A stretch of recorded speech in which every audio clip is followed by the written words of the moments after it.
রাজস্ব সংস্কার অধ্যাদেশে বড় পরিবর্তন এনেছে অন্তর্বর্তী সরকার। রাজস্ব ব্যবস্থাপনা বিভাগের সচিব হিসেবে এনবিআর কর্মকর্তাদের নিয়োগের সুযোগ রাখা হয়েছে। বৃহস্পতিবার উপদেষ্টা পরিষদের বৈঠকে রাজস্ব নীতি এবং ব্যবস্থাপনা সংশোধন অধ্যাদেশ 2025-এর নীতিগত এবং চূড়ান্ত অনুমোদন দেয়া হয়।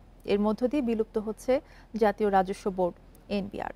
এই নিয়ে আলোচনা করতে আমাদের সঙ্গে যোগ দিচ্ছেন ঢাকা বিশ্ববিদ্যালয়ের অর্থনীতি বিভাগের অধ্যাপক ডক্টর মোহাম্মদ শাহাদাত হোসেন সিদ্দিকী। আপনাকে স্বাগত জানাচ্ছি ইন্ডিপেন্ডেন্ট সংবাদে।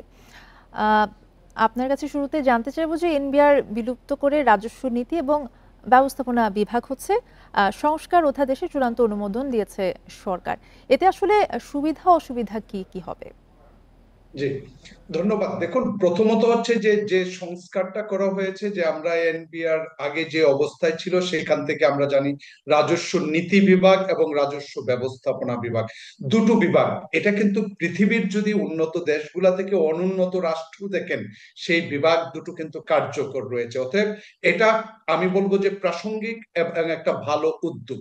কিন্তু উদ্যোগটা যেভাবে নেওয়া উচিত ছিল, সেই প্রসঙ্গটা মানে যেভাবে করা উচিত ছিল সেভাবে করা হয়নি বলেই কিন্তু আমাদের বিশাল পরিমাণ রেভিনিউ লস হয়েছে এবং বাজেট ঘাটতি হয়েছে। বর্তমানে যে সংশোধনী আনা হয়েছে সেই জায়গায় আসলে আরো বিষয়গুলাকে সামনে হয়তো আরো কিছু সংশোধনী আনতে হবে, তারই প্রেক্ষাপট আমি কিছুটা তুলে ধরার চেষ্টা করব। প্রথমত, আপনি যদি বলেন যে দুটো বিভাগ, সেই স্বাধীনতার জায়গাগুলা কোথায় সেগুলা কিন্তু এখনো স্পষ্ট করা হয় না। যে অর্থ মন্ত্রণালয়ের অধীনে থাকবে নীতি বিভাগ, সচিব যোগ্যতা সম্পন্ন এবং অভিজ্ঞতা এবং ন্যায্যতার ভিত্তিতে হবে। এখন মাঠ পর্যায়ে যদি যান, সেই জায়গায় যদি এই যোগ্যতা, অভিজ্ঞতা এবং ন্যায্যতা, এই কথাগুলো যদি এতই গুরুত্বপূর্ণ হয়, তাহলে আমি মনে করি সর্বক্ষেত্রে এর প্রয়োগ করা উচিত। এখন যখন আপনি এর ভিতরেও কিছু বিভাজন থাকবে, হয়তো ভবিষ্যতে সেগুলা কিন্তু আবার সংশোধনের প্রশ্ন আসবে। আরেকটা জায়গা হচ্ছে, যখন আপনি নীতি বিভাগ অর্থ মন্ত্রণালয়ের অধীনে করতে যাচ্ছেন, সেই নীতি বিভাগ থেকে নির্বাহী, আপনি যদি রাজস্ব ব্যবস্থাপনা বিভাগের কথা বলেন, এদের মধ্যে যে আন্তঃসংযোগ ঘটানোটা, অর্থাৎ একে অপরের সাথে যে আমি বলবো চেক এন্ড ব্যালেন্স, তার জন্য যে মনিটরিং সিস্টেমটা, সেই জায়গাটা কিন্তু এখনো যে সংশোধনী আনা হয়েছে তার মধ্যে কিন্তু তো আপনি জানতে চাইবো পরিষ্কার আপনার কাছে, ধারণা আপনি পাবেন। অনেকগুলো বিষয় তুলে ধরেছেন। এনবিআর এ আগে যেভাবে চেয়ারম্যানের মাধ্যমে প্রভাবশালীরা বিশেষ সুবিধা আদায় করে নিত, এখন কি তা বন্ধ হবে? এটা নির্ভর করবে হচ্ছে যে নীতি পরিপালনের ক্ষেত্রে। আপনি যদি নীতি বহির্ভূত কাজ করেন, তাহলে নীতির মধ্যে না থাকলে আপনি যত কাগজপত্রে কাজ করেন না কেন, আমাদের সব আইন ভালো কিন্তু আইনের প্রয়োগ খারাপ।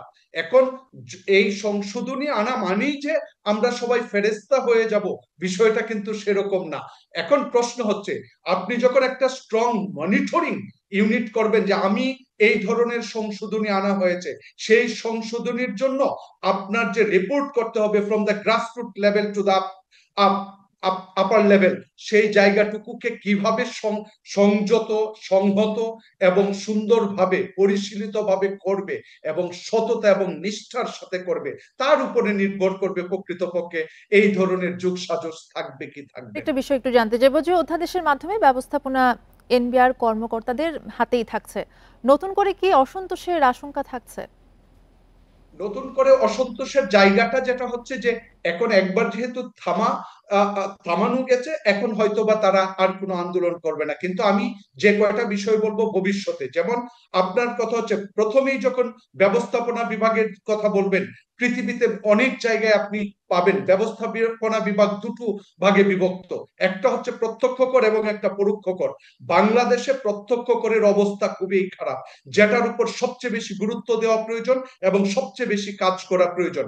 অতএব প্রত্যক্ষ করের জায়গাটা, এইটাকে ব্যবস্থাপনা এবং নীতিগত জায়গা থেকে প্লাস হচ্ছে ব্যবস্থাপনার জায়গা থেকে, সেটা কিন্তু এখনো পরিষ্কার হয় না, কিংবা নতুন বিভাজন তৈরি হয় না। এইটা কিন্তু ভবিষ্যতে এই ধরনের প্রশ্ন আসবে, এটাকেও আমাদের দুটো বিভাগ হিসাবে তারা দেখতে চাইবে। অতএব সেই ক্ষেত্রে আমার মনে হয় এখনো বিবেচনায় রাখতে পারে, যেহেতু বাংলাদেশের প্রত্যক্ষ করের জায়গাটা জানেন যে 100 টাকার 91 টাকা এনবিআর কর থেকে সংগ্রহ করে, এবং সেটা প্রত্যক্ষ করের ন্যূনতম প্রত্যক্ষ কর থেকে সংগ্রহ করা যায় না। অতএব আমি মনে করি এই বিষয়গুলো। আরেকটা হচ্ছে মাঠ পর্যায়ে প্রশাসন এবং অন্যান্য জায়গার যে সুযোগ রয়েছে সেই জায়গায়ও এক সময় দাবি আসবে যে এই বিষয়ের অভিজ্ঞ যোগ্য এবং ন্যায্য তার ভিত্তিতেই দেয়া হোক মাঠ পর্যায়ে। জি, আপনাকে অসংখ্য ধন্যবাদ আমাদের সাথে যুক্ত হবার জন্য।